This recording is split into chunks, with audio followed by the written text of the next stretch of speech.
Sodalis. So, let's talk about virtual assessment.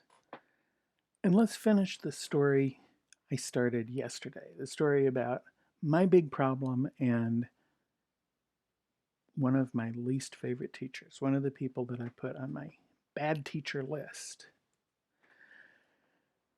I picked this picture because my person on my bad teacher list was one of the professors that I had as a freshman in college. And when I was a college freshman, I ate a lot of salads. I ate salads for lunch, sometimes for dinner.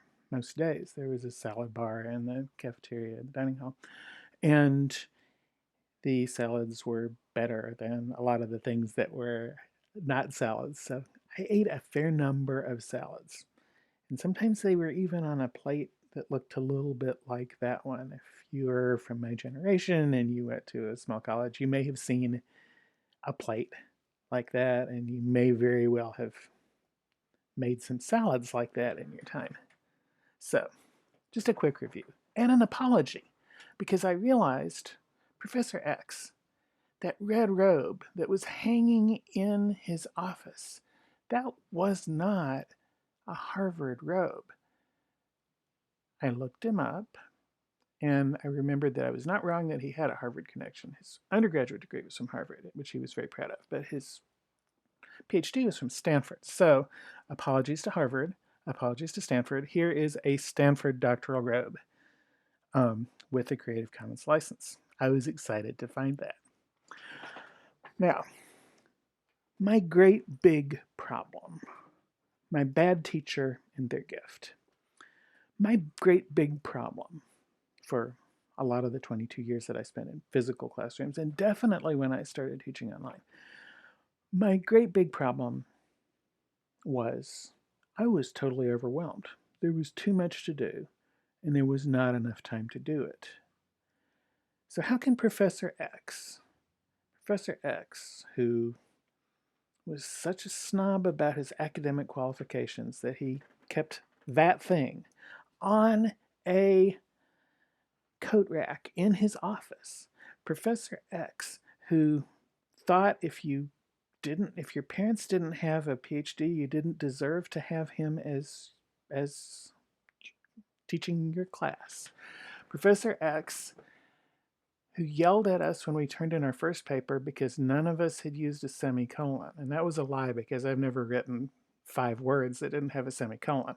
I know I used a semicolon, but apparently I didn't count because my parents didn't have PhDs. Anyway, Professor X, what could he possibly tell me about getting overwhelmed or not getting overwhelmed? I don't like to ask people to do things that I've never done. So I said, I better think about this before I make this video. I had thought about it yesterday, but I hadn't fully done the process. Well, now I've fully done the process. So my big scary problem was there's too much to do and not enough time. That was on the surface though. The real problem underneath was it was hard for me to pick out of all the things that could be done, which ones really needed to be done when. And the reason for that was I wasn't actually sure, especially when I first started teaching online, and I wasn't in the environment that I'd been in before where you kind of knew what had to be done when. I didn't actually know what actually needed to be done when. I didn't know out of all the things, that somebody might say, which ones were the really important ones. What was my insight? What could I possibly get as an insight from Professor X to solve my problem? Well, if there's one thing Professor X did, and he did it really well, it was that he valued himself and his time. I mean, he really valued himself quite a lot. There was, obviously, you walked into his office and you saw that robe. I apologize, Professor X, because I knew it was not a Harvard robe. That may have been a sticking point for him, but he valued himself and his time a lot. He set clear priorities. He knew what he was looking for. Semicolons. You better believe there were semicolons in paper number 2. Don't do more than you have to if it's more than you want to. Professor X was actually quite good at his specialty. It was an unusual specialty, but he was good at it. And but he taught at a small undergraduate college, and they didn't, when he started working there, and even when he got tenure, and even when he got promoted to full professor, he didn't have to have a huge amount of publications. So Professor X, in 38 years at that college, published 2 books, I discovered. Because, again, I got interested and I looked him up. And I was like, oh, those are interesting, especially if you like really cared about this area. So he took the time to do the job right,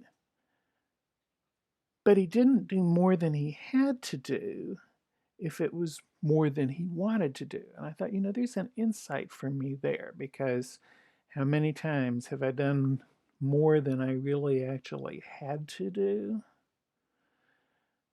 And I didn't even want to do it, but I thought I was supposed to do it, even though I really wasn't.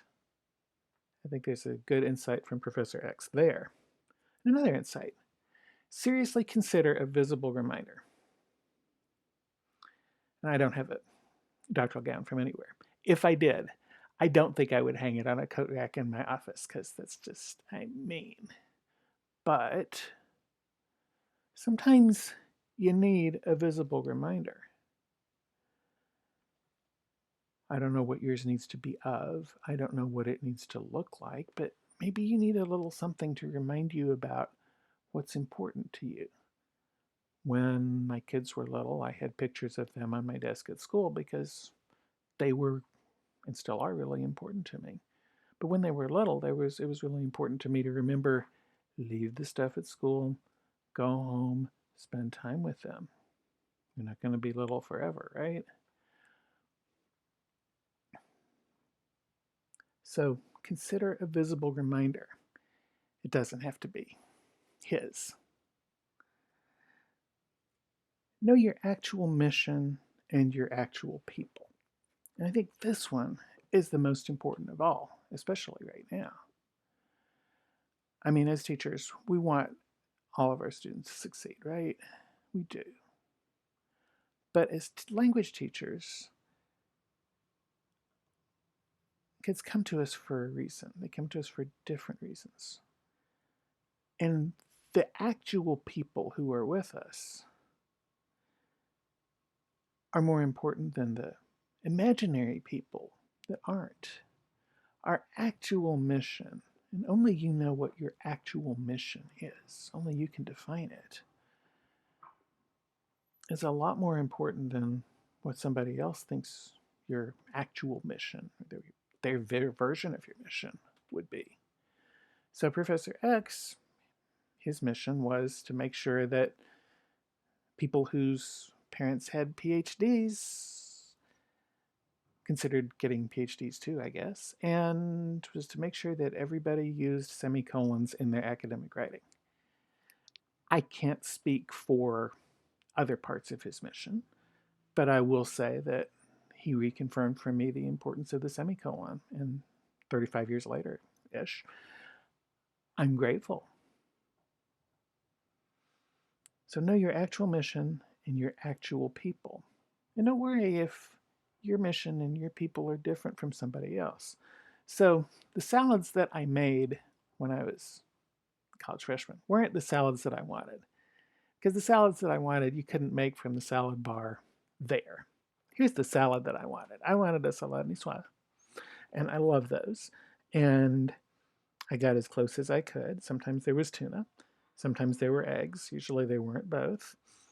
But I loved this picture, and I wanted to share this also Creative Commons licensed picture of my favorite salad, because what matters is the work that you love, with the people that you love, in the setting that you love, as close as you can get, right?